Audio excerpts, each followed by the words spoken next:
সকলকে শুভেচ্ছা। আমি কাউসার আহমেদ রিপন। এই মুহূর্তে আমি রয়েছি ঢাকা বিশ্ববিদ্যালয়ের চারুকলা অনুষদের ভিতরে। আগামীকাল পহেলা বৈশাখ এবং সেই বৈশাখকে আনন্দময় করতে এবং রঙে রঙে রাঙিয়ে দিতে ঢাকা বিশ্ববিদ্যালয়ের শিক্ষার্থীরা কিন্তু চারুকলায় যে তাদের যে কার্যক্রম, সেই কার্যক্রমের সর্বশেষ পরিস্থিতি আসলে কি হচ্ছে সেটি চলেন আমরা একটু ঘুরে দেখে আসি।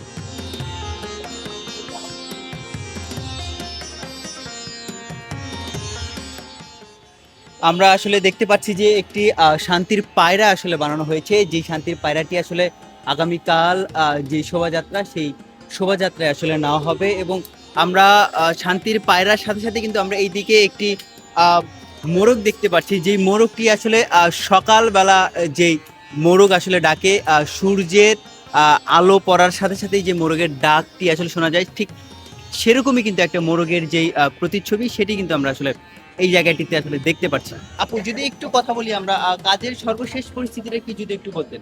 কাজের সর্বশেষ পরিস্থিতি হচ্ছে কাজ শেষ। আচ্ছা, আর কতটুকু বাকি আছে? কাজ তো করছেন দেখা যাচ্ছে। বিকেলের মধ্যে শেষ হয়ে যাবে। প্রতি বছরের মতো এবছর নতুনত্ব আসলে কেমন কি থাকছে যদি একটু জানাবেন। প্রতি বছরের মতো এবারও নতুন হচ্ছে, আমরা 1433কে বরণ করতে যাচ্ছি, 32কে না। তো প্রত্যেক বছর আমরা নতুন একটা বছরকে বরণ করি, এটাই নতুন। শুনছিলেন যে আসলে শিক্ষার্থীরা কিন্তু আসলে এই একটা আনন্দমুখর পরিবেশ তাদের ভিতরে যেই, সেটি কিন্তু আসলে তারা আসলে তাদের ভিতরে আছেন এবং আমরা দেখতে পাচ্ছি যে একটি টাট্টু ঘোড়া আসলে বানানো হয়েছে এবং টাট্টু ঘোড়ার মধ্যে কিন্তু একজন যেই সিপাহী রয়েছেন, তার হাতে কিন্তু যে অস্ত্রশস্ত্র রয়েছেন এবং সে কিন্তু যুদ্ধ করতে যাচ্ছেন ঘোড়ার মধ্যে চড়ে, কিন্তু এমনটাই কিন্তু আসলে দেখা যাচ্ছে। এবং বিশ্ববিদ্যালয়ের শিক্ষার্থীদের যে কাজের যেই ম্যাজিক, সেটি কিন্তু তারা আসলে দেখাচ্ছেন। আমরা যদি আরেকজন শিক্ষার্থীদের সাথে কথা বলি, যে আপু, কাজের সর্বশেষ পরিস্থিতি যদি একটু বলতেন। কাজই তো করতে পারছি না। কাজের শেষ পরিস্থিতি বলতে এখন একদম শেষ পর্যায়ের প্রস্তুতি চলছে। আমরা ফাইনাল যে পেপার পেস্টিং যে কালারটা হবে সেটা করছি এখন। এই শেষ পর্যায়ের পরিস্থিতি, সন্ধ্যা নাগাদ আমাদের কাজ আশা করি শেষ হয়ে যায়। আর নতুনত্ব এবার কি থাকছে?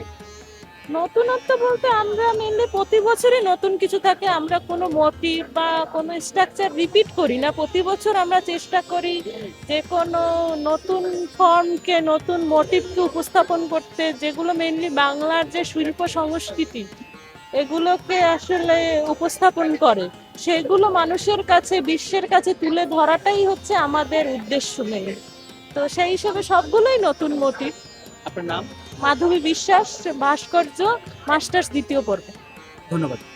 দর্শক, আপনারা শুনছিলেন যে একজন শিক্ষার্থী কিন্তু বলছিলেন যে তাদের আসলে কথা। আমরা কিন্তু পিছনে আরেকটি হাতির মোটিভ দেখছি এবং হাতির মোটিভটি কিন্তু আসলে বেশ বিশাল করে বানানো হয়েছে। আমরা যদি একটু হাতির মোটিভের সামনে একটু যাওয়ার চেষ্টা করি, পুরো হাতির মোটিভটি আসলে খুবই সুন্দরভাবে এবং আহ, আহ, আগেকার দিনে রাজা বাচ্চাদের যেই হাতি ছিল, সেরকমই কিন্তু হাতির আসলে দৃশ্য দেখা যাচ্ছে।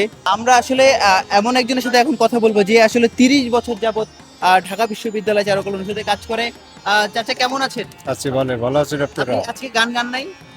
গাইছি। কাজের সর্বশেষ পরিস্থিতি কেমন দেখছেন? কাজ 90% আগে গেছে, 10% আমরা খাওয়া দাওয়ার পরে প্রায় 11টা 12টার দিকে ক্লিয়ার হয়েছে, রাত্রে 11টার মধ্যে গাড়িতে ভরা যায়। এবং এই যাবতীয় সব মোটিভ কি আগামীকাল যে শোভাযাত্রা, সেই শোভাযাত্রায় আসলে নেওয়ার মতো অবস্থায় কি এখন জি রয়েছে? জি হয়ে গেছে, খালি কালার বাকি আছে। পেপার পেস্টিং হয়ে গেছে অলরেডি, খালি চাকাটা লাগাবো। চাকাটা মানে কমপ্লিট করে রাখবো, গাড়ি তুলে পরে এটা চেক করবো। আমরা একটা গান শুনি আপনার কাছ থেকে, ছোট করে যদি একটু গান গাওয়া যায়, এক লাইন বাংলা গান। কোনটা? যার হারাইছে দরদের পিতা গো,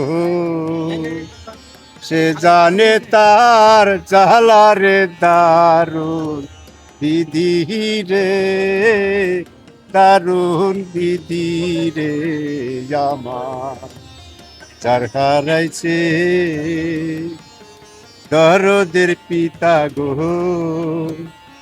সে জানে তার জালারে দারুণ বিধি রে, বিধি রে আমার।